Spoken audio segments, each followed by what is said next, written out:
Welcome in, everybody, to another episode of Patrick Jones Baseball. I am the host, Patrick Jones, and on this episode, we have Brandon Szink. Brandon is currently a coach at Ohio Wesleyan University. He also runs the Bo Jackson Elite Travel Organization. He's coached college baseball in the past at other schools, including St. Petersburg College down in Florida. He's coached in some professional baseball, and now he's doing travel baseball. And so in this episode, we talk about a little bit of everything. We talk about college baseball. We talk about some high school baseball, and he's very, very good at developing infielders. I'd say that's one of his top things that he's really known for, is developing infielders. So if you're someone who is interested in infield play and developing infielders, this is going to be an episode for you. And we also get into, running a team and managing a team. And we even get into some lineup discussions and talk about communicating, how you can't possibly communicate enough with your players and with the other parents and coaches and things. So great episode. Brandon's a good dude. We'll put all of his information in the show notes page, and make sure that you have subscribed not only on iTunes, but if you could leave us a 5-star rating and write a short review, it would literally take a minute and it would help out the show so much. I love reading any reviews that have been written on iTunes, and I appreciate it anytime somebody does that. It does mean a lot. And so that's the only thing that, I ask is if you could write a short review and leave us a 5-star rating on iTunes. That's going to help get the word out to more and more coaches, more and more parents, which is going to impact more and more players. So hope you enjoy this episode with Brandon Szink. All right, we now welcome on Brandon Szink. Brandon, thanks for coming on the show today. Absolutely, Patrick. I know we were just doing our introduction talk here, but one thing I forgot to mention is I've been listening to your podcast for a couple of years now, so it's super exciting for me to jump on here and give my experiences and my insight on coaching and whatever else you want me to touch on. So. Yeah, I mean, I'm excited for this one just because it's exciting. Anytime I get to do the podcast, but it's also exciting when I have someone like yourself on who's, been doing it for a few years now and have had, various roles within baseball, even the travel baseball, professional baseball, college baseball, and you're now kind of able to see things at a bunch of different levels, and even youth baseball too. And I know, you have a background, you do infield, you've been a head coach, good in-game manager as well. Let's start off. I'm curious to how you go about helping players develop, starting at the ground level. So let's just start maybe like the youth level, and we'll just mainly just talk about infielders now. But there's gonna be coaches listening to this, parents. They have a young player who's an infielder. Like, how do you go about helping those kids develop? Yeah, so for me, I always try to build off experiences. One, if you're talking about someone that doesn't have a background in infield, I would say try and progress the player. For me, I always want to first build a relationship. I want to make sure that the player trusts me, and sometimes that trust comes from not necessarily a background or a playing standpoint, but just from like asking the player how he's doing. For me, like even in my lessons now, I'll ask the player, how was school? How was, what'd you have for dinner last night? What's for dinner tonight? What's your favorite food? Just trying to, like I said, build that relationship and gain that trust. Even at the college level, like it's funny, I'll show up and we'll talk about music, or we'll talk about girls, or we'll talk about, if they're an older upperclassman, we'll talk about the bars around campus. So just like I said, gaining that trust, gaining that relationship first. And then, as I was touching on a second ago, like I like to progress. So if it's somebody that I haven't worked with before, I'll start off and I'll hit ground balls. I'll just kind of assess where they're at. And for me, I always try and get a baseline of where they're at with various things. How does the glove look? How does the approach look? How does the pre-pitch look? All the little check boxes that we as coaches try and or I should say buckets that we as coaches try and, put players' skills in. And then, we'll do that maybe 8 to 10 reps, probably similar to maybe when you run a hitting lesson. You probably hit off the tee or do something to start off to get a guy loose, and then just understand what buckets you want to focus on. Depending on the age of the player, what I always try to do is talk to them, and I think it's important to always kind of meet the player kind of in the middle or where they are in their development. So if it's a young kid, and again, this is just speaking from experience, like if I'm a 10-year-old coming into the facility or meeting an instructor for the first time, I probably have no idea what I want to work on or anything like that. So I always try and have kind of a couple baseline drills or a couple baseline after I see where they're at, baseline drills or baseline ideas of what I want to work on. If it's an older player, and I've worked with a ton of older players, ton of high school, college guys. Typically they come in with some sort of sense of what they want to work on. Obviously it'll change after that, those initial ground balls, but I always try and ask, like, hey, is there something you want to focus on? If it's somebody I've been working with for a long time, and they trust me, I trust them, I say, like, all right, what have you been struggling with? Is there a drill that you felt we did previously that you really want to dive into again, or a technique that you want to dive deeper into? Ironically, I've got a lesson with a kid tonight. He's a high schooler, and he's a great kid, good athlete, but he's been struggling back end. So we've been doing more backhand or implementing more backhand drills into our training sessions. So like I said, just meeting that player where they are in their development, and always keeping it fun is important for me. Keeping it creative. If you've got a number of guys that you're working with, keeping it competitive, adding a little competition piece into it always keeps it fresh. And one of the things I've done, and this is more from a curriculum standpoint, when I build programs and when I build a lesson curriculum, if you will, is understanding the amount of time you have and then breaking it down in increments by the age of the player. So I mentioned, like, if you're a 10-year-old or a younger kid coming in, I always try and break down what we're doing in like 5 to 10 minute increments. So if it's something that I feel like the player's really mastering, maybe that is more of and again, depending on what we're working on, but maybe that's more of a 5-minute thing. Like, okay, we've spent 5 minutes. He's getting really good. Let's move on to the next thing.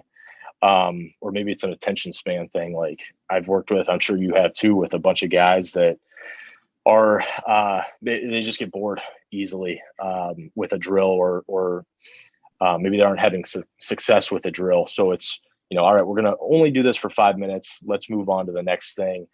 And, trying to keep like 3 to 5 things in your back pocket. If it's a 30-minute session, right? Keeping those things in your back pocket, just in case a struggle occurs, just in case boredom occurs. I've probably rambled on about this, but that's kind of how I approach my instruction, whether it's, like I said, a youth player, a middle school, high school, or a college player. What's usually the lowest hanging fruit that you see when working with those kids? Like, for example, on the hitting side, there's a lot of kids who they don't maintain connection through their swing, or their front shoulder flies out early, or they jump at the ball and lose their backside, get stuck, things like that. Is there any couple things that you consistently see time and time again that you consistently have to work on with infielders?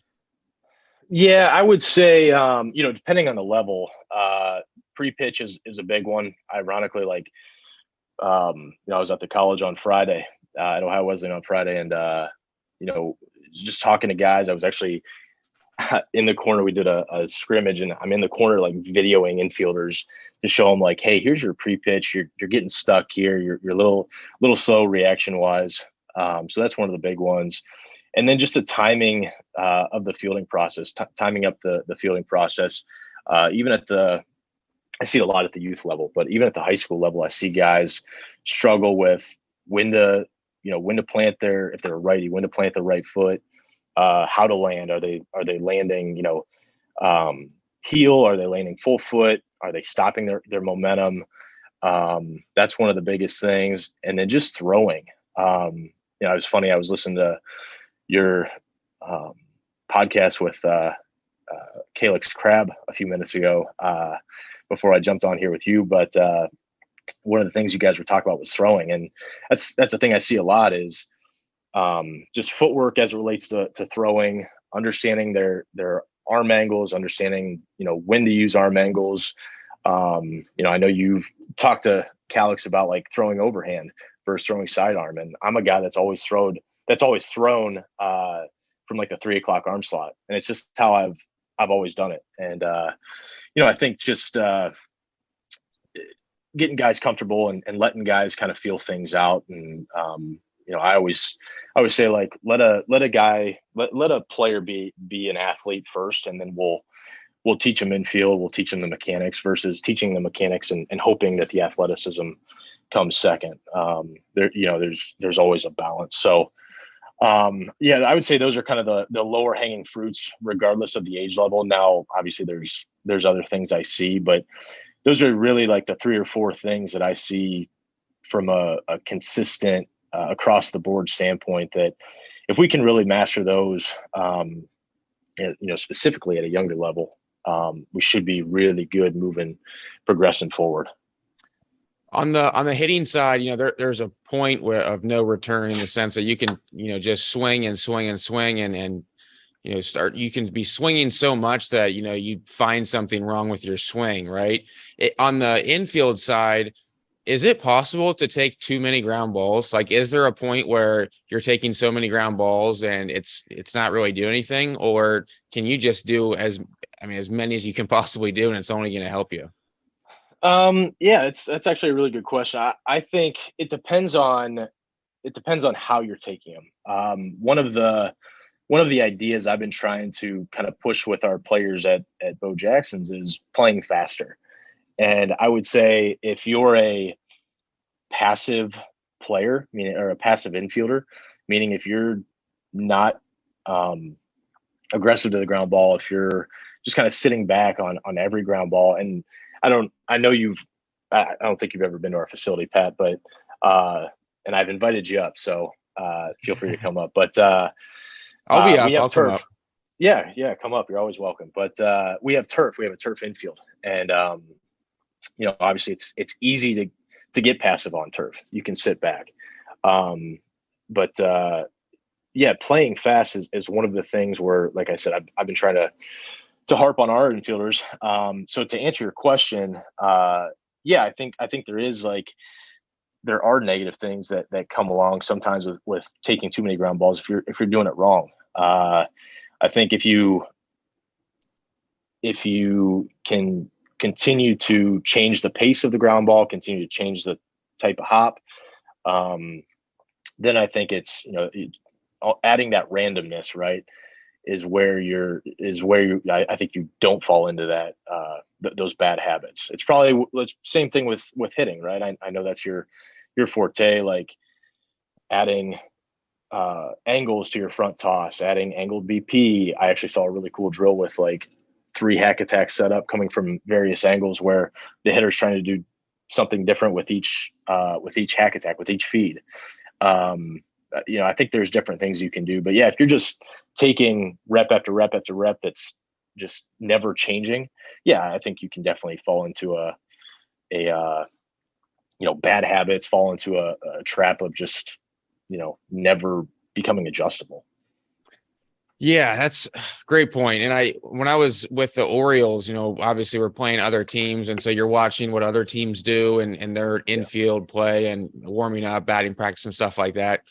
And one of the teams that really stuck out to me, and they made more of an emphasis on defense than anything else. I mean, it seemed like half the time they didn't even really hit. And it was Cleveland. And we would go there, and there, some of the stuff that they were doing on defense, I'd never seen in my life. I mean, from from a development standpoint, from some of the drills that they were doing, having all their players do, and they were outstanding defensively. So maybe that's some carryover crossover from when Kai Correa was there and some of the stuff he implemented, but that was impressive. And to your point, the reason I bring that up is, it was never really just the same speed or same ground balls. I mean, they had guys starting in different constraints positions. They had guys starting various parts of the field. It was pretty impressive. It was pretty fun to watch. And I think it's something that, as you said, you can't do the same thing time and time again and consistently get better just by doing, repeated movements time and time again.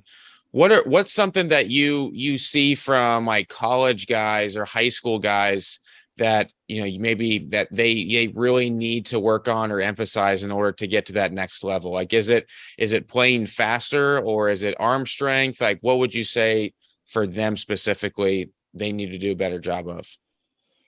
Yeah, that's a good question, man. Yeah, for our high school guys, I would say definitely playing faster. And again, I'm just speaking from the guys that I work with, but from high school and college, I would say playing faster for sure.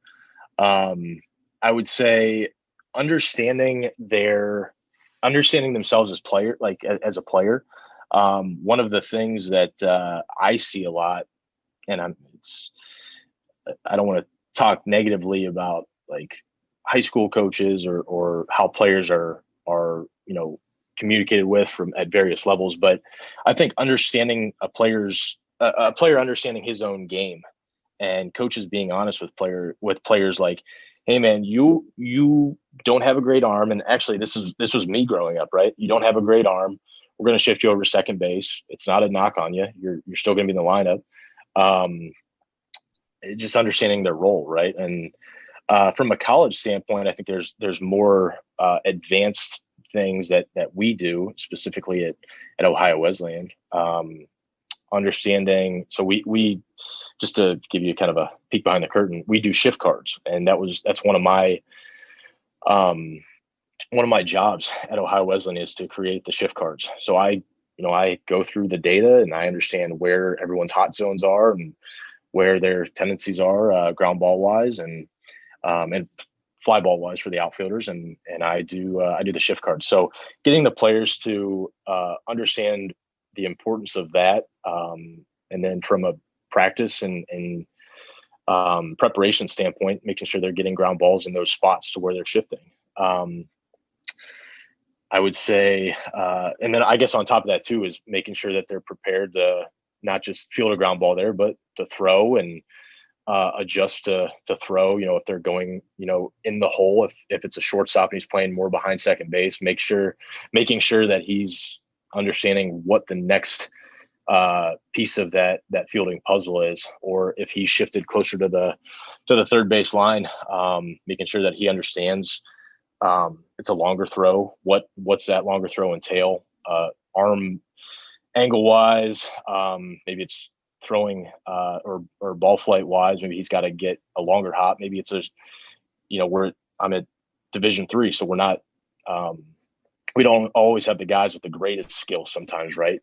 It's not a knock on our guys, but it's just getting them to understand, like, maybe not try and muscle it up here, but like I said, understand yourself. Maybe instead of muscle it up, you got to give it a skip over there to first base, dig it in the ground and give the first baseman a chance to maybe get a long hop. So, yeah, man, to answer your question, like I said, I think it's just getting players to understand themselves as players, as athletes.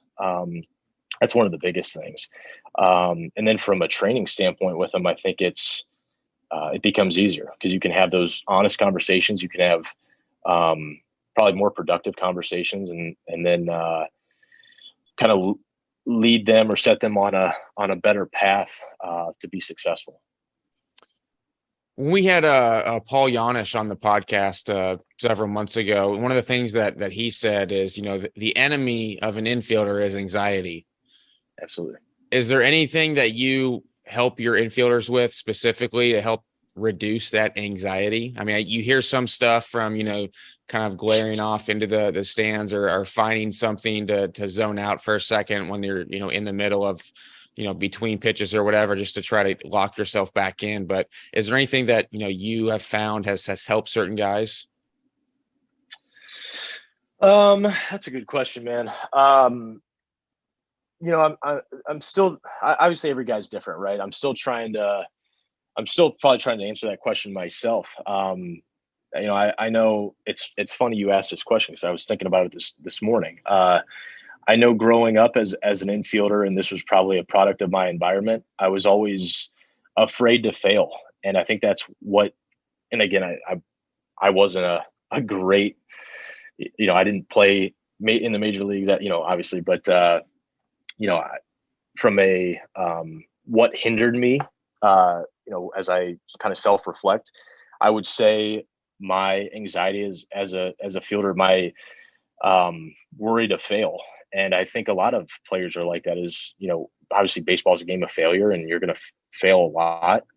But I think helping that player prepare, whether it's pregame, and for me, Patrick, one of the things that I try to do here at the facility and also at Ohio Wesleyan is set players up with a routine, and a routine that they feel comfortable with. I know, and I coached a 14U team this year, and I know one of the biggest things, with them, because they're, some guys are going through puberty, some guys are at various skill levels. We got some guys that are already committing to a high level college baseball, and some guys that are still kind of figuring out their swing or where they fit on the roster. But one of the things I told our group, moving into the season was, listen, I don't care, who you are as a player or your skill level. I feel like if we can create positive routines, you're going to be set up for success once you do hit puberty, once you do hit high school, once you do hit college. So like I said, creating those routines, I think helps players overcome the anxiety, and then just helping players stay loose in the game. I try not to touch on mechanics too much. I try not to,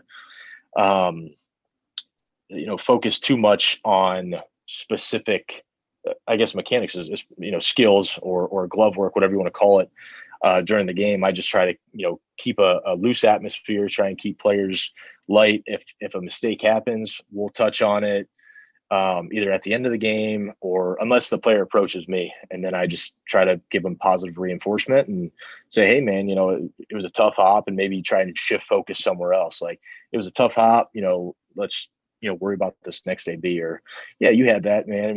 Maybe it just took a, bad bounce on you. You had it all the way, right? We've done it in practice before. So just try to, like I said, keep them loose, keep things, I mentioned fun and creative, like keep things fun and creative in the game sometimes, and how you approach the player, how you approach a situation. I would say that's, again, I'm still trying to fight through it myself, learn myself, like what are the best ways. But I would say from, an experience standpoint, that's what I've done. I've tried to get players just loose in game, keep players loose in game, and help them prepare pre-game or in practice to, hopefully rid them of that anxiety, or at least decrease it. Yeah. And I think just getting guys to understand how important like having a presence is out there. I just talking with some college coaches, wasn't something that I really thought too much of, maybe just because I wasn't an infielder, but just, I know there's some kids that I work with even on the hitting side, and just they don't necessarily look confident out there. I would say for some of these kids, from what I see too, is they've been what I call just, they've been Americanized. And so they need some more Dominican in them, because they're so robotic and so fundamentally sound that it looks stiff, and they need some of that swag. They need some of that Dominican in them, and hopefully I don't get in trouble for saying that, but it's just the honest truth. And I was watching, I'm sure you remember Brandon Crawford, who's a great defender. I saw a video of him the other day just on you, or I think it was Instagram, and I sent a couple of the guys, and it just, a lot of the plays he was making, to your point, he was obviously relaxed and having fun out there too. But he was just being an athlete. And, I think when that happens and you're not so stiff and everything, it frees you up to have success. And the only other point say to this, and I'm curious to hear what you have to say about this, but I had on Dave Anderson a while ago on my podcast, and I love Dave to death. Before I say this, but he played 10 years in the major leagues, and it wasn't. And he'll be the first to admit this. It wasn't because of his bat. And you can look up his statistics. Yeah. Like he played 10 years in the major leagues because of his glove. And he said one of the biggest things that helped him was when he was in the minor leagues, struggling, questioning his own ability, throwing the ball everywhere because he was starting to guide the ball. He wasn't just letting it loose. And he had an infield coordinator. He came up to him and said, "Hey, every time a ball is hit to you, I want you to throw it as hard as you can to first base. I do not care if it goes in the stands or not." And so he'd field a ground ball, he'd throw it, he would go in the stands, he'd go back in the dugout, and the coordinator would be like, "That a baby, like go do it again next time." And so I think sometimes it's so helpful to have someone like yourself who, when players do make mistakes or, make an error, is be like, if they were going full force at it, a great job, do it again, and we'll keep working at it. I think that can help a lot of players too. It's funny you mentioned that because I've listened to that episode, and I actually listened to it last year. I remember I was driving back from the college to home, and I remember that's always stuck with me. What Dave said was throw it. I think he said 3 rows in the stands or something like that. Yeah. And I still, to this day, I use that. Ever since I heard that, I will use that with some of our players that, have trouble getting the ball to first base or have trouble just, being accurate. And it's funny that you brought that up because I use that on the regular. But hey, one of the things I was going to mention, and it reminded me is, you mentioned presence. It's just like a pitcher, like having mound presence. But one of the things I do, or I try to tell players, is obviously we want players to have confidence, but let me back that up. Some of the most successful players that I've coached are players that don't give an F, right? They don't care. And I don't mean that negatively. It's they don't care how they look. They don't care how what you think about them out there. They're just having fun. They're just dudes. And they think they're the best best infielder out there on the diamond. And it's kind of like hitting, right? There's a story that our GM here at the facility always tells about a player. I don't know if I should say him by name, but a guy played in the big leagues for a long time, and I don't know his career numbers, but he wasn't the best player. He wasn't the best hitter, but he would walk into the cage and he would walk in with the most swagger. He thought he was the best hitter. And that, it's probably how he stuck in the big leagues, because he just had that internal, thought about himself that he was the best guy out there. And, whether he was or not, he put up good seasons, but I think that's what a lot of players miss. And I think if we can somehow bring that out in players and provide them the confidence to play like that and to have that internal confidence, it's probably, goes a longer way than we know. So. Oh, dude, yeah. I mean, don't even get me started. I read about a lot of this different stuff. I read on, quantum physics and, law of attraction type of stuff too. And I think that the thing that a lot of people don't understand when it comes to believing in yourself and that inner voice inside of you and, feeding yourself those positive thoughts is, it's one thing to have a goal, like a dream, whether it be playing the big leagues, Power 5, I probably, like a lot of the listeners were, kids who are going to be listening to this, things like that. Like, I love it. Like, that's awesome. But the problem is you don't actually live your life in order to accomplish that goal. Like, you don't live like an all-star. You don't live like a Power 5 everyday type of player. You say it's like a wish, you want it, but you don't live it. And so it takes both. It takes the belief, the internal belief, and those internal thoughts, like that example of that guy you just gave. And it also takes the action of doing what those types of people do.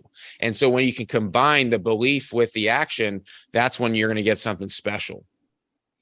Yeah, I know for me, and this is something I try to do more of in my life, is just self-confidence. I was just mentioning how when I was a player, I was scared to fail. And for me, like, it's funny. I think I actually got this from my wife. We talk a lot about just self-confidence and confidence and, the things we do on a daily basis. And she pushes me. But one of the things I've tried to get better with is, for really, I think since COVID hit too, is just, all right, you do all this stuff,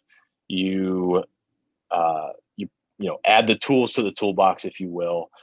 You are, a good coach, a good this, a good that. And, I just try to wake up every morning kind of with that thought in my head, like, all right, I'm not going to care. Like I was just telling you about the guy in the cage. Like, I don't care what people think about me. Right. I'm going to go to work. I'm going to coach this game just with the best of my ability, but just knowing that, I guess with the thought of, I know my stuff. I know what I'm talking about. Right. And I'm not saying I know everything. I don't, I probably know like 1% of who, Perry Hill, right? We always talk about Perry Hill as being the best infield instructor, right? But, or Kai Correa, but, I that's probably how much I know, but in my head, like having the confidence that, okay, I know what I'm talking about. And, putting my best foot forward, if you will, every single day, whether it's coaching, whether it's, instructing, whether it's being whatever. Right. So I think, just going back to the point that we've touched on, like, if we can continue just to tell players like, hey, you might not feel this today, but, let me rephrase that. Like, you wake up tomorrow, if it's a game setting, like wake up tomorrow and feel like you're the best player out there, feel like you're the best pitcher out there, feel like you're the best first baseman out there, whatever they are, best hitter, best guy in the box, and try to instill that confidence once they get to the field. And man, I feel like we've rambled on, but yeah, man, that's what I try to do. Well, it's a good topic to ramble on it is because it's really so important. is, yeah, it is. Yeah. I one of the things though I do want to ask you about now, because you've had experience with this, and I think it is important to hit on, is just coaching in general. Like you coach travel baseball. I know you've coached in college. You've done some stuff, even professional baseball. But what are some of the things that coaches can improve upon? Maybe let's just even start from just a game management standpoint, because there really is an art to that. Especially, it's not like, you're in the major leagues and you have all this data information, you're told what to do for every single thing. So, when you're coaching a travel team, how do you go? I mean, what's some good pieces of advice you have for managing the game, getting players in, like all that stuff? Yeah, for me, it's going in with a plan. It's a soft plan, right? So, like, and you mentioned travel baseball. Like I mentioned, I coached a 14U team. I've coached travel baseball for a number of years, but I always go into game, I should say, with, all right, these are my starting pitchers, these are my relief guys for this game. This is my lineup, and then for me, Pat, and just, I guess, again, to give you a kind of a peek behind the curtain, I don't really care about wins and losses at the travel travel space, but I always try to develop guys. Like, my goal is to get guys in, get them a certain number of ABs. For me, like, I always want to try and get guys at least 2 ABs a game.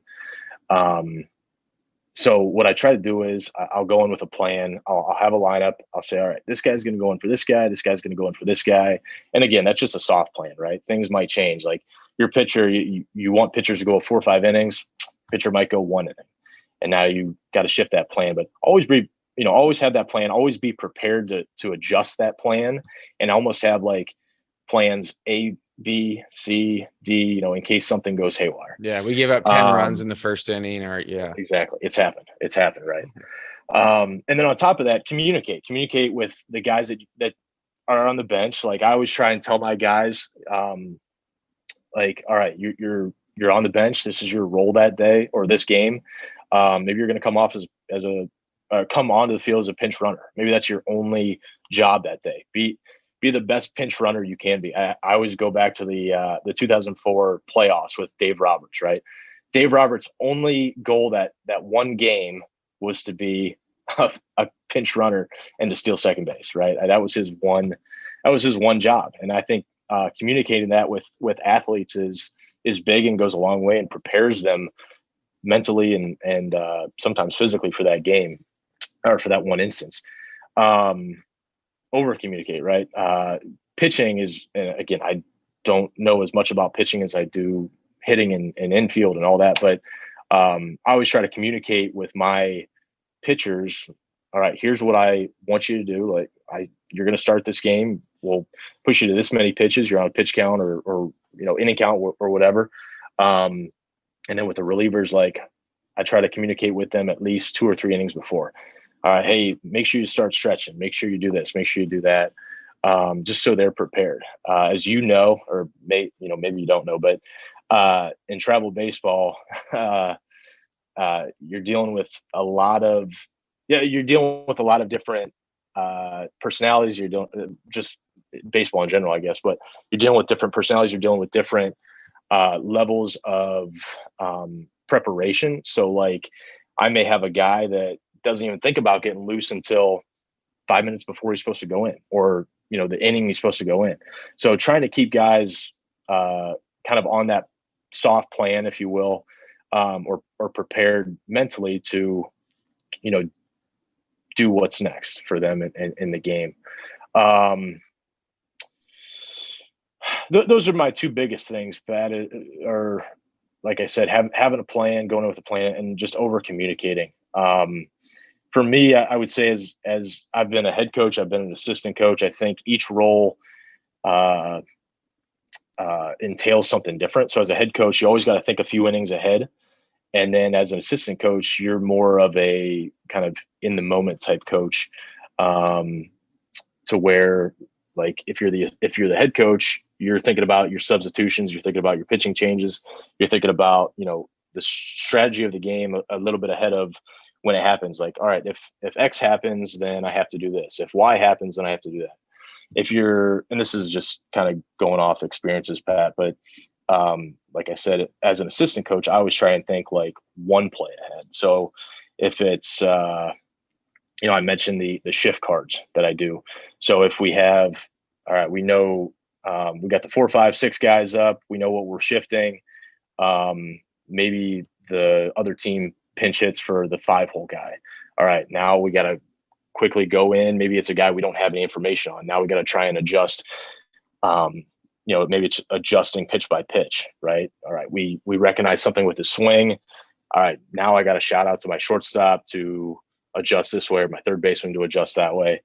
So that's kind of more of a roles idea, but from a game sense, game strategy, that's how I've always operated, and it's probably a very kind of base level or baseline operation for myself, but just again to kind of give you a peek behind the curtain of how I go about it.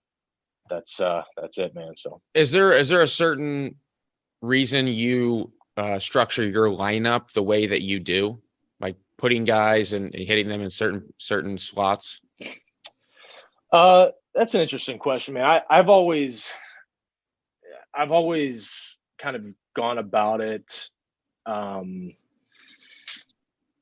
I like to be collaborative, I guess, is how I'll start that answer. Like, I'll take feedback from my assistant coaches. I'll take feedback from sometimes how the player's doing. Like, I just give you an example. Like, if I have a guy who I know he's got it, like he can be a 4-hole guy, but man, he's really struggling with a breaking ball. Like, I'll try and get him down in the lineup a little bit more so he sees more fastballs. And again, that goes back to the communication piece. Like, I don't want to kill that guy's confidence, so I want to make sure that he knows why he's moving down.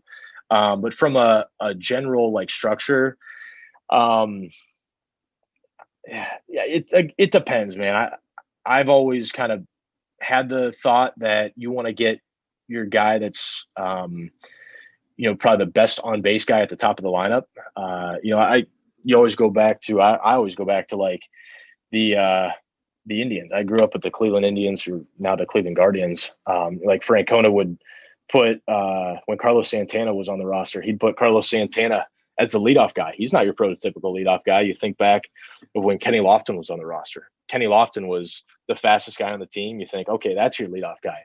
But I think it's shifted to where now you want to find the guy that's going to get on base, and kind of keep with that idea of you get on base, you move the runner, and you score the runner. And if you can score early in the game, and get that leadoff guy, that on base guy up more often, you're going to get more guys on base. You're going to score more runs. So that kind of just goes back to just how baseball has changed and how lineup construction has changed. But yeah, man, for me, it's I look at on base. I look at in that number one hole, and then two, is it a guy that can move a runner, low strikeout guy, and then after that, I look at how guys are performing. I would always say like the top half of my lineup are guys that I know are going to get on base and drive runs in. And again, like as you move up in levels, high school to college to professional, more guys can hit. So you want to try and shift guys around to just where they fit best and where you can find the best success for them.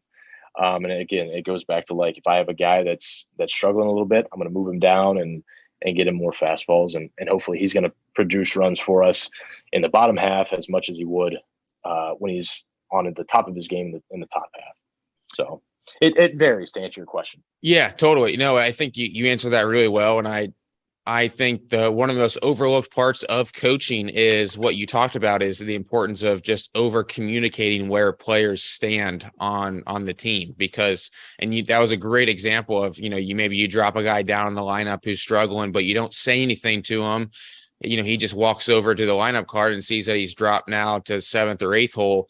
And now your mind starts wondering, why I'm dropping in the lineup. Confidence goes down, production goes down, all that kind of stuff too. And that sounds so simple, but yet there's so many coaches who don't actually do that. And it's so important. And trust me, I know, because I've gone through some pretty bad slumps. So I know, but no, I 100% agree with what you're saying.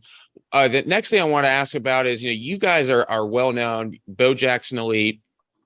I would say even just, it seems like every year there's more and more players wanting to go and play for Bo Jackson elite, even, in the area that I'm in and all over the place. What would you say to other travel organizations as something that they could do that would benefit travel baseball as a whole, no matter where they're at in the country? Like, what's something you feel like you guys do very well that maybe other organizations overlook? Yeah, that's a good question. We've pride ourselves on player development.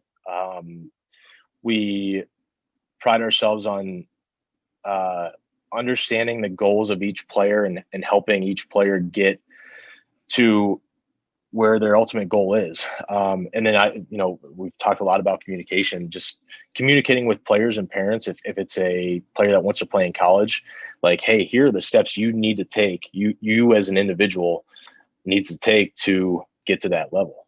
As you can imagine, we have a lot of players that want to go play Division I baseball, but are not a Division I athlete. So getting them to understand, okay, this is where you stand, this is where you sit as a player, and then helping them, kind of set those goals, or maybe they are a fringe, Division I guy, and helping them set those goals to, kind of rise above. I would say, yeah, to answer your question, player development is one of the biggest things. And props to our staff. We have an awesome group of guys, and a bunch of guys that have been around for a long time, not only in the baseball world, but at our facility. And I think that's, from a culture standpoint, that's awesome, because we can continue with the same culture. We can continue with the same philosophies. And I would say for myself and our staff, we are we love to be collaborative and create, new ways of doing things. And as you can imagine, right, every coach takes something from somebody, right? So we're always sharing ideas with each other on Twitter or, DM Twitter or Instagram or whatever when we see something. So I think that just a testament to like I said, our staff and our want or desire to just be the best staff around and put the best product out there as we can. We try. I mentioned before we try to in-game opportunities. We try and create development for in-game opportunities versus winning. I would say from my answer to you and my, I guess, message to other organizations is don't worry so much about winning. If you do the right things, if you're teaching the right way to play, and I mentioned earlier the routines, right? Like if you can understand or help players understand where they are in their game, where they are in at their level, help players understand that and prepare them for whatever that next level is. So just as an example, like it's always our motto, and this is what we always tell our youth coaches specifically, but also our high school coaches, is it's your job to prepare players for the following year. So if it's an 18-year-old or even a 17-year-old that's committed to play in college, we're preparing them to play in college. If it's a kid that played junior varsity last year in his high school, we're preparing him to play varsity baseball. If it's an 11-year-old, we're preparing him to play 12U baseball next year. So getting them, meaning the coaches, to understand that is their role in our organization, that they're developing players for whatever that next step of their game is. And again, my message to coaches is don't always focus on winning. Focus on developing players and wherever they are in their development, and preparing them for that next level, and adding the tools for them to be successful at their current level, and then as they move down to that next year and down the road to their careers, to be successful at each step of the way. So awesome. That was great stuff, Brandon. I appreciate you coming on the show today. Is there anything else you would want to have or want anybody to know about you? If so, the floor is yours. No, nothing specific, man. Like I said, I don't know everything. I'm not, even though I'm a quote unquote professional coach, or what people call a professional coach, man, I'm always learning. I love learning. I love finding new ways to teach, finding new ways to go about, whether it's incorporating drills or just communicating with players. I love that stuff. And, I'm always open to talking baseball, and I'm glad that you and I finally got a chance to do this, because I love talking baseball. I love talking coaching. It's funny. I always joke, but I'm a lifelong learner, and I feel like I've dedicated myself to the game. And I always joke that my wife's super supportive, but I've paid for my own Rapsodo certifications and my own on-base use certifications. So anytime I can try and find ways to better my game, I'll do it. So, man, that's probably the biggest message is, if I'm talking to other coaches, is don't be afraid to learn and be open-minded, and, talk to other people and try and just find new ways of doing things. And, I think that's ultimately, we want to grow the game, and, regardless of what level we're at, we always look to grow the game. So, if you can, like I said, remain open-minded and continue to collaborate with coaches around you, and find an inner circle.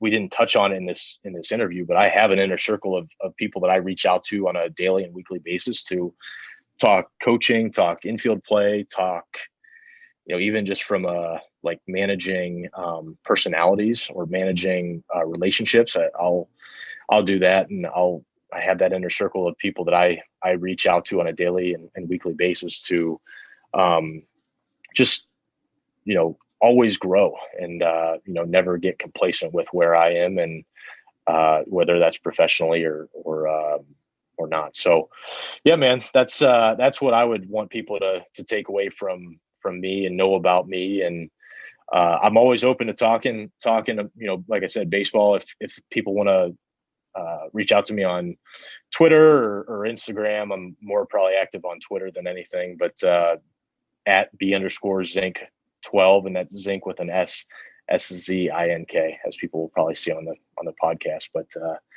yeah, that's it, man. I appreciate you having me on. No, it's been a ton of fun, man. I appreciate it. And, look forward to continuing and talking baseball down the road. Absolutely. Yeah. Feel free to make your way to Columbus. And if I don't see you soon, then I'm sure I'll see you in Indy or Cincinnati or whatever next year. So again, I appreciate you having me on, Pat. For sure, man.